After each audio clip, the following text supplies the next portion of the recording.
வருமானத்திற்கு அதிகமாக சொத்து சேர்த்த வழக்கிலிருந்து பன்னீர்செல்வம் உள்ளிட்டோர் விடுவிக்கப்பட்ட உத்தரவுக்கு எதிராக உயர்நீதிமன்றம் தாமாக முன்வந்து விசாரணைக்கு எடுத்த வழக்கு தொடர்பான விஷயத்தில் அந்த வாதங்கள் முன்வைக்கப்பட்டிருக்கின்றன.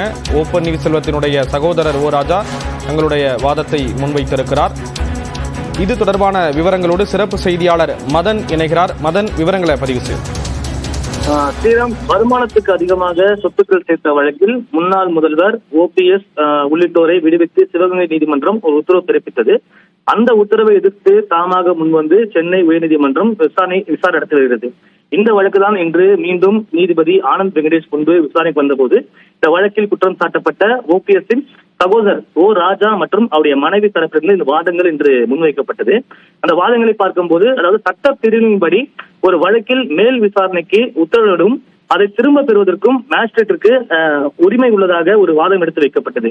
அதே போல தன்னை விடுவிக்க கோரிய அந்த மனு மீது முடிவெடுக்க சிறப்பு நீதிமன்றங்கள் ஆதாரங்களை ஆய்வு செய்ய தேவையில்லை என்றும், விடுவித்து பிறப்பிக்கப்படும் அந்த உத்தரவில் அதற்கான காரணங்களை தெரிவிக்க வேண்டிய அவசியம் இல்லை என்ற ஒரு வாதங்களும் இன்று எடுத்து வைக்கப்பட்டது.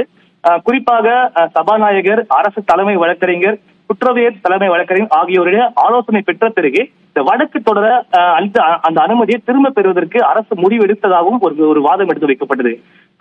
மேலும் கடந்த 2012ஆம் ஆண்டு OPS உள்ளிட்டோரை விடுவித்து சிவகங்கை நீதிமன்றம் பிறப்பித்து, அதாவது உத்தரவு பிறப்பித்து 11 ஆண்டுகள் ஆகிவிட்டது. அதன் பிறகு தற்போது இந்த வழக்கை மறு ஆய்வு செய்ய வேண்டிய அவசியம் இல்லை என்ற ஒரு வாதம் எடுத்து வைக்கப்பட்டது. மேலும் இந்த வழக்கில் குற்றம் சாட்டப்பட்ட இருவர் தற்போது மரணம் அடைந்துவிட்டார்கள்.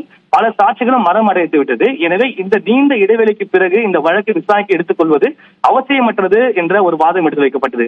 அதைத் தொடர்ந்து இந்த வழக்கில் குற்றம் சாட்டப்பட்ட இந்த வாதங்கள் முடிவடைந்த அடுத்து லஞ்ச ஒழிப்பு தரப்பிலிருந்து இந்த வாதங்களை முன்வைப்பதற்காக இந்த வழக்கு விசாரணை மீண்டும் ஏப்ரல் 30ஆம் தேதிக்கு தள்ளி வைக்கப்பட்டுள்ளது. ஸ்ரீராம், விவரங்களை வழங்கியதற்கு நன்றி மதன்.